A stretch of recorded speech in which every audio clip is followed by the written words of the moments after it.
miss me with this nonsense. So Xbox announced that they were going to raise the price of Game Pass, and outside of the US and certain countries, they're going to raise the price of Xbox Series X. Now this to me is leaving me frustrated because honestly I feel like Xbox ain't treating gamers right.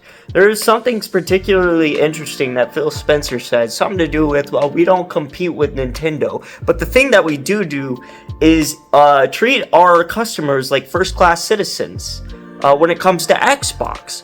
We're not in the business of out-consoling Sony or out-consoling Nintendo.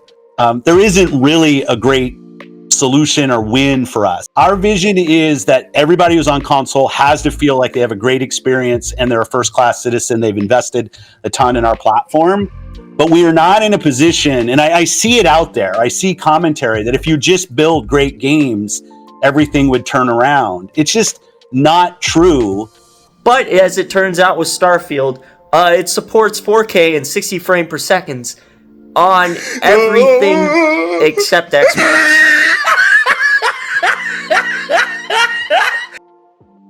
One thing that we need to consider is Xbox is the more powerful console than the PlayStation 5, than the Nintendo Switch. It is the best hardware out there when it comes to gaming consoles.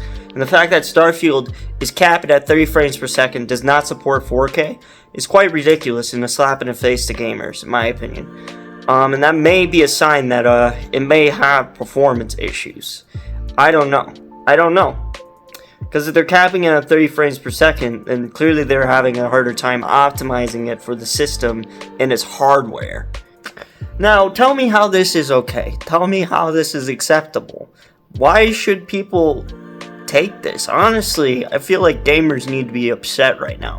Because Game Pass is one of the only redeeming qualities about Xbox. If Starfield bombs, don't even talk to me about Game Pass. It's pretty much worthless. Redfall was just a complete disaster. Xbox released Halo Infinite as a $60 campaign with a mediocre season pass system for Halo Infinite that I didn't quite like. It feels as though 343 hasn't been able to capture the spectacle that once was Halo. And it's honestly missing the mark across the board in my opinion.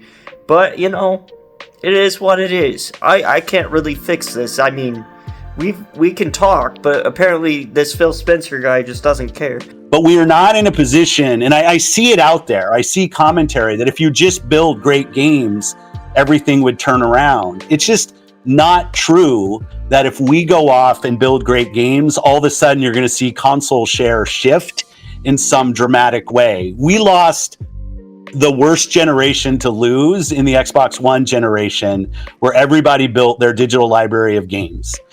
So when you go and you're building on Xbox, we want our Xbox community to feel awesome.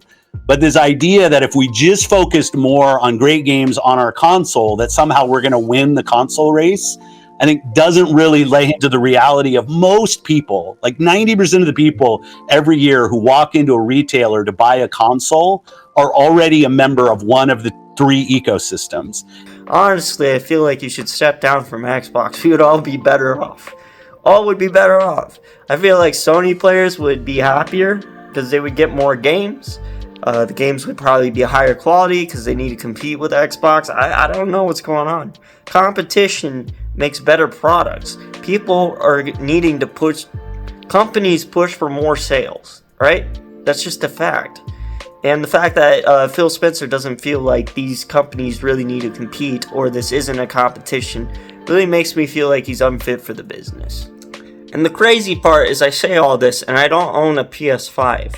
Alright, I have a Nintendo Switch. So let me know your thoughts below. Please hit the like button, please subscribe, and until next time.